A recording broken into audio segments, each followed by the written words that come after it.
Hey everybody, hope this finds you doing well. This is Danelle here at Networkchain. As usual, let's go ahead and start off with the cryptocurrency market update. We're going to go over Bitcoin, the demand for Bitcoin, what Q4 of 2024 looks like, and 2025 and beyond. Let's go ahead and get started with Bitcoin currently trading at $65,677. It's up nearly 5% over the past 7 days.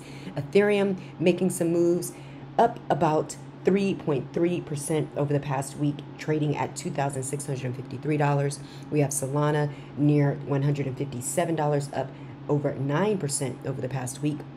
XRP is doing quite well, up over 11% over the past week, currently trading at 65 cents. You have Dogecoin over that 12-cent range, now up over 18.5% over the past 7 days. Toncoin still in the top 10, currently trading at $5.82. And Cardano back in the top 10, trading at 40 cents, and it is up over 15% over the past week. And then we can look at Tron and Avalanche rounding out the top 12. So if we look at Bitcoin a little bit more closely, you can see it's had a great month of September. A lot of times in Bitcoin's history, September is usually a very volatile, sometimes down month in Bitcoin's history.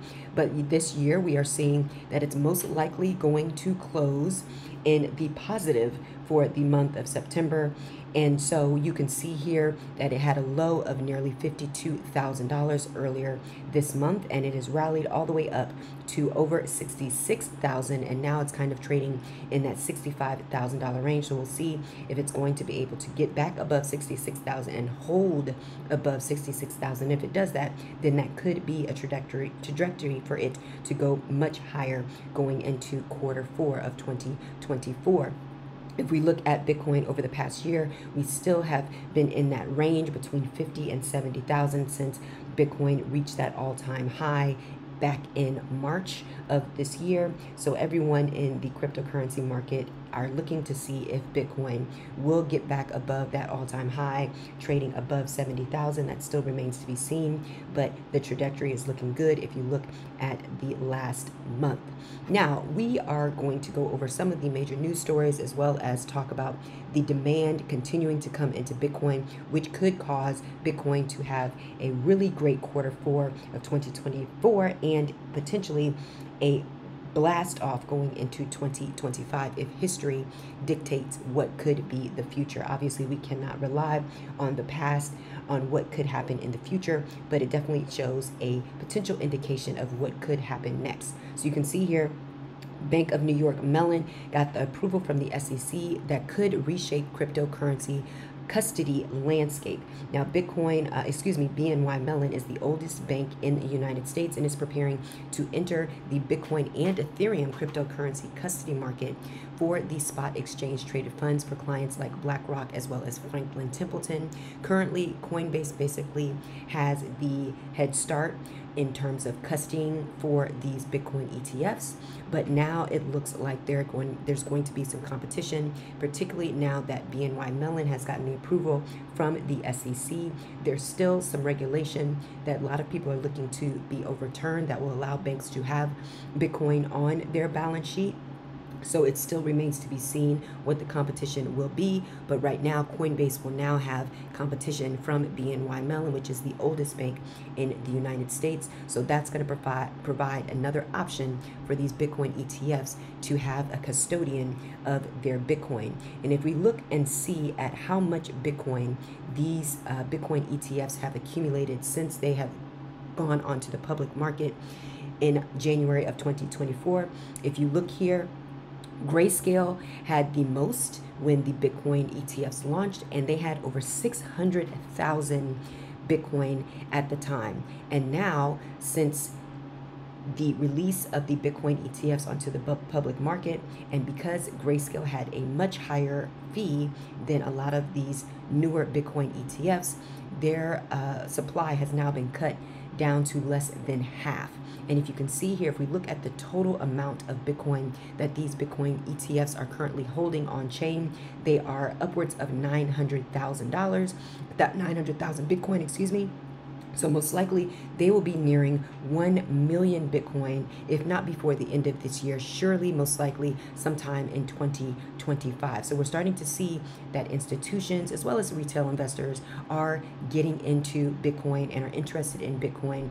And so they're trusting the BlackRocks and the Fidelities and the Bitwise and the ARKs to hold their Bitcoin for them through these Bitcoin ETFs. And it's quite easy for them to do so on brokerages as well as using their IRAs. So right now, the Bitcoin ETFs are continuing to see high demand. And so you see here that the demand is continuing to grow. And we've noticed and we have learned that other major banks, even though their executive teams have said otherwise, are actually compiling Bitcoin as well. When you look at JP Morgan Chase, you look at Goldman Sachs, you look at Wells Fargo, some of the biggest banks in the United States are buying into these Bitcoin ETFs. So if we look here on river.com, which I highly suggest is a great resource to learn about the basics of Bitcoin, from mining, what is mining, storage, information, just understanding what a blockchain is, so on and so forth. It is a great resource. But here you can see they outline the Bitcoin ownership distribution, and they get their data from Bitcoin treasuries, which we'll go to in a moment. And you can see here the distribution of the 21 million. Well, it's not quite 21 million Bitcoin that's out yet. Obviously, that will not be mined for several years from now. But you can see that the most of Bitcoin has been mined, and you can see here what's left to be mined is about 1.25 million Bitcoin. So we have just under 20 million Bitcoin that is currently out in circulation. And you can see that the miners hold around 714,000 Bitcoin. You see the funds, the ETFs, have around 1 million, as we showed you in that chart.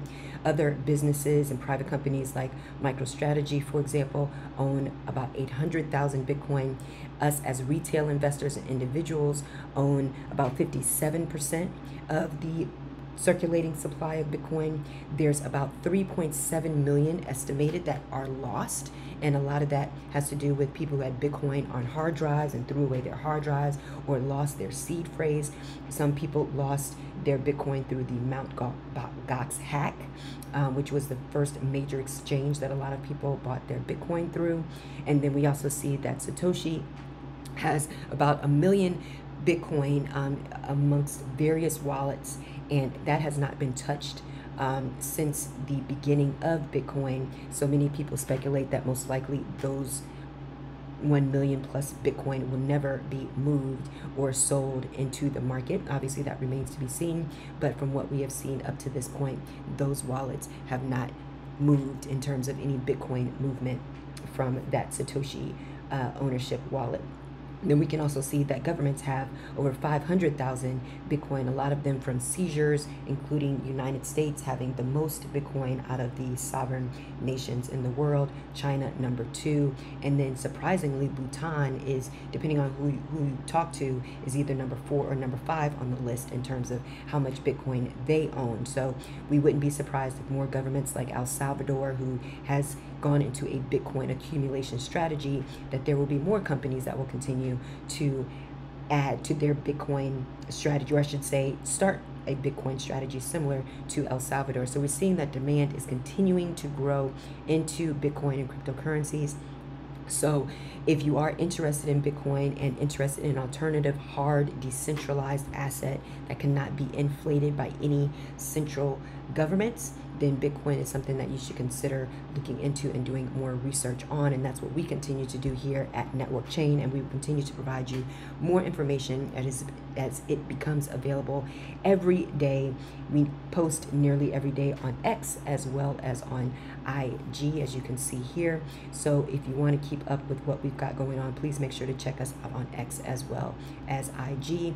But if we go back here to Bitcoin treasuries, and we've gone here before in previous videos, but it's been updated. As you can see here, MicroStrategy now has over 250,000 Bitcoin. They have over 1% of the 21 million supply of Bitcoin. Its current value of Bitcoin is around $16.5 billion, and it makes up about 46% of their current market cap. This is a publicly traded company. These are the publicly traded companies that own Bitcoin. You can see MicroStrategy is top of the list. Also Marathon Digital, which is a mining company, they have the second most behind And then I should say in front of Riot Platforms, Tesla still holds on to their Bitcoin that they bought several years ago. Coinbase, obviously, as an exchange, but also in their private stash, or I shouldn't say private stash, but their stash that they have as a public company is nearing 10,000 Bitcoin. And you can go on down the list. And then if you go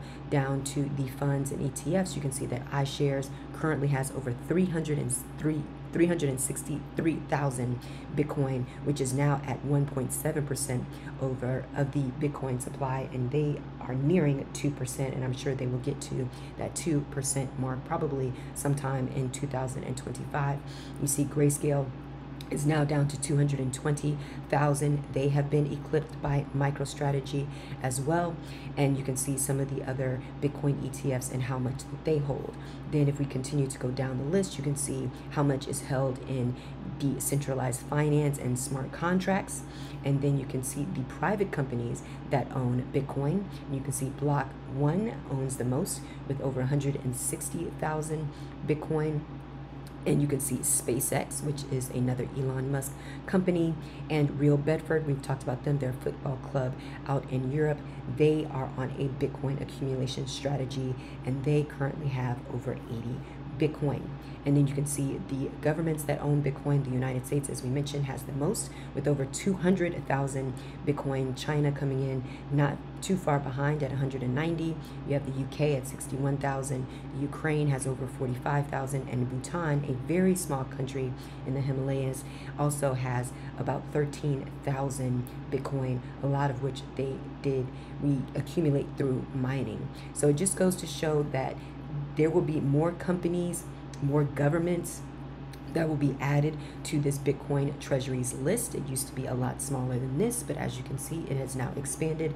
So it just goes to show that demand going into a finite supply could potentially see much higher prices if we just look at the basics of economics, when you look at higher demand and lower supply. So just continue to keep posted here on Networkchain at X as well as IG, and of course here on YouTube. Thank you so much for watching. We really appreciate you and your support. We look forward to linking up with you on the Networkchain. In the meantime, take care. Bye-bye.